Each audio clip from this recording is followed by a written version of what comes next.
It's Monday, you're watching First Shift, I'm Angelina Zarnecki. Coming up, Blackberry's vehicle hacking defense. But first, Jennifer Vaughn is in the newsroom with your headlines. Thanks, Angelina.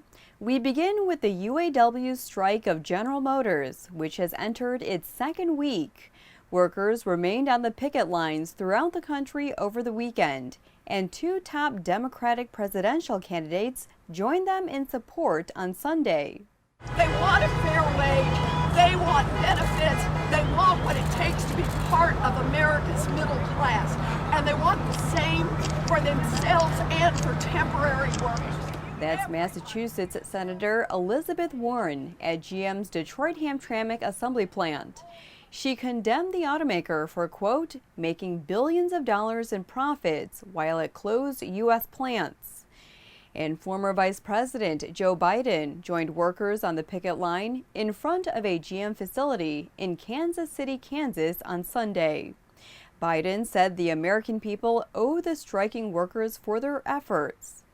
Two other Democratic presidential candidates, Ohio Representative Tim Ryan and Minnesota Senator Amy Klobuchar, have also visited picket lines in the last week. Meantime, the strike is impacting the flow of replacement parts to dealerships and independent repair shops. A red banner on top of the GM Parts Direct homepage warns the strike may cause a longer processing time. A GM spokesman telling our Richard Truitt that stores have a limited supply of parts. However, quote, we are supplementing customer needs with inventories from a group of wholesale dealers and AC Delco distributors.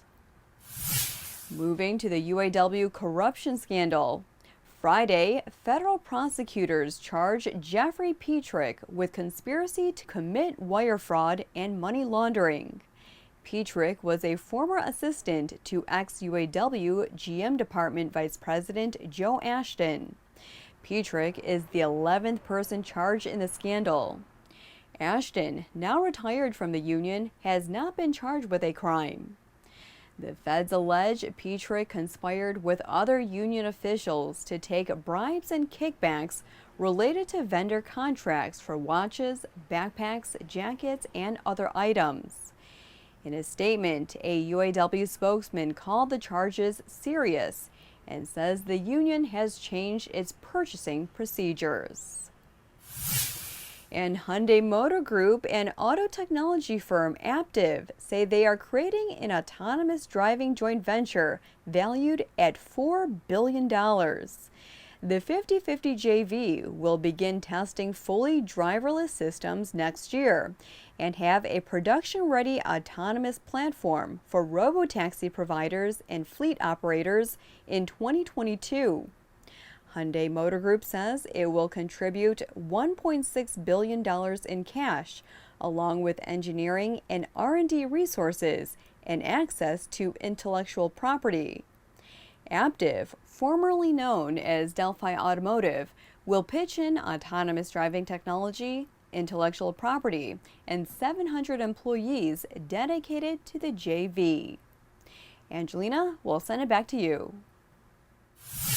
Thanks, Jen. As cars continue to become more connected, vehicle security has become a top focus for the Canadian cell phone maker turned auto tech supplier, Blackberry. As our Hans Greimel reports, Blackberry wants to tap growing demand for vehicle software that integrates everything from car entertainment and navigation to braking and fuel injection. In fact, Blackberry is planning to showcase software it says guards against dangerous car hacks. At the upcoming CES Technology Show in January, the company will unveil a product that uses artificial intelligence to give the car's computer systems a health check and then guard against irregularities. The system will use machine learning to also monitor driver behavior and other vehicle systems such as seat position, steering habits, and engine status. It will then raise a red flag if something is amiss. Blackberry wants to start selling the software in 5 years. Meantime, the company currently has several cybersecurity products on the market that can help identify security flaws. Among them, its QNX system, which is installed in more than 150 million vehicles from a number of brands, including Audi, BMW, Ford, General Motors, and Volkswagen. And that wraps up today's newscast. Remember, you can follow us on Twitter at @first_shift. We'll see you tomorrow.